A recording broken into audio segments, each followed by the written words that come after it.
The Bible isn't just a book of random stories. It's 66 different books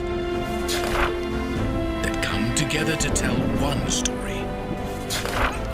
An incredible one. About God's love for us.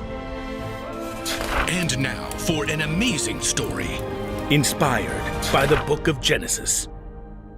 Chapter 1. Verses 26 to 28. The Bible is filled with words of wisdom that encourage us to love God, love others, love life. Sometimes Jesus used stories to help people understand how God's truth played out in their lives. And you know what? That's what stories can do for you. The very first chapter of the very first book in the Bible, Genesis, says this: God created human beings in His own likeness. He created them to be like Himself. He created them as male and female. Let's see how that truth would play in somebody's life today. Sasha Stapleton was having a hideous, odious, awful, very vile day. To start things off, she overslept. Aren't you up already? What? Oh no, it's school picture day. Bus gets here in 12 minutes. Sasha leapt out of bed and pulled on her favorite pink and teal sweater, but as she fumbled to fix her tangled hair with her favorite rainbow beret, it broke. Ugh! Now, usually the first thing Sasha saw when she looked in the mirror every morning was a little card from her small group leader that read, "Made in God's image." But on this hideous, odious, awful, very vile day, the only thing she could see was her frizzy hair. Ugh, I look awful.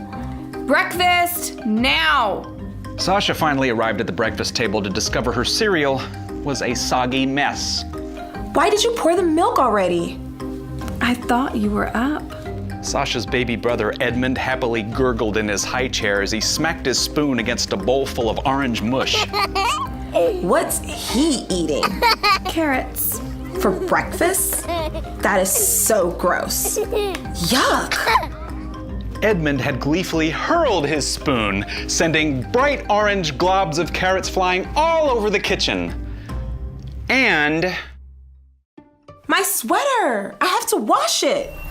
I'm sorry, but there is zero time. Here, put this on. Mom grabbed a clean gray shirt from a basket of unfolded clean laundry. I hate that shirt. Just put it on, hun. Sasha stomped out the door wearing the gray shirt, her backpack hanging halfway open. This is awful. You're awful. Excuse me, young lady. So Sasha's hideous, odious, awful, very vile day got better once she got to school, right? Wrong. They took photos first thing. Say cheese! Sasha asked her friend Lauren. Could you see the screen? How did I look? Well, your hair is a little wonky right there. Oh, great. That's helpful. Why didn't you tell me before? At lunchtime, Sasha was the first to sit down at their usual table. She spotted the awkward new girl, Trina, standing over there with her lunch tray, desperately searching for a place to sit. Don't look here. Don't look here. Trina gave Sasha a tentative smile, but Sasha knew she should offer Trina a seat. She just wasn't feeling like it, so she turned her head, and Trina sat down alone in a corner. I am a terrible person. To make this hideous, odious, awful, very vile day even worse, Sasha snapped at the elderly bus driver when he dropped her off in the drizzling rain. Whoa, watch your... You stopped right in a puddle. Sasha hurried up onto the porch, eager to get in where it was nice and warm. Once a week, Mom took Edmund to a therapy appointment, so Sasha had to let herself into the house. Where's my key?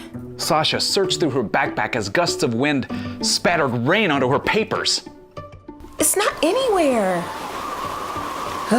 Sasha! Sasha turned to see their neighbor, Bess Gray, waving from her front porch. Come warm up. I just made cookies. Bess's kitchen was cozy and colorful, just like Bess, whose bright orange hair showed white roots. Rough day, kiddo? Sasha could feel another sarcastic retort forming on her tongue, but as she surveyed Bess's kind face, she stopped. It was awful. No, worse than that, hideous. Just like my school picture. And every single thing I've said all day. I'm a horrible person. Bess shook her head. Sweetie, you may have done some things you're not proud of today, but that's not who you are. It's what I feel like. Well, sometimes feelings lie, and so does the mirror. In fact, there's only one place to look for the truth about you. Sasha smiled ruefully and took a bite of cookie. I know where you're going with this. God made you, which makes you a work of art. Yep, it's on my mirror, but I forget. Don't we all? Bess picked up a tattered Bible from its place between the butter dish and the honey jar and slid it across the table. Sasha flipped to the first chapter and read. So God created human beings in his own likeness. He created them to be like himself. I messed that up big time today. Bess held up one of her chocolate chip cookies.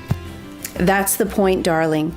These cookies are cookies because I made them that way, even if they get broken or mushed. And because God made us to reflect Him, we've always got value, no matter what we do or how we feel. Sasha slowly chewed on her cookie. I'm not a very good cookie today. Doesn't change how God sees you. He can help you reflect Him better tomorrow, right now even. Sasha nodded as she finished her cookie. Through the window, she could see Mom's van pulling up the driveway. The cookies were great. Thank you. Now I need to go work on my image. The real one. It was true Sasha had had a hideous, odious, awful, very vile day so far. But it didn't mean it had to end that way.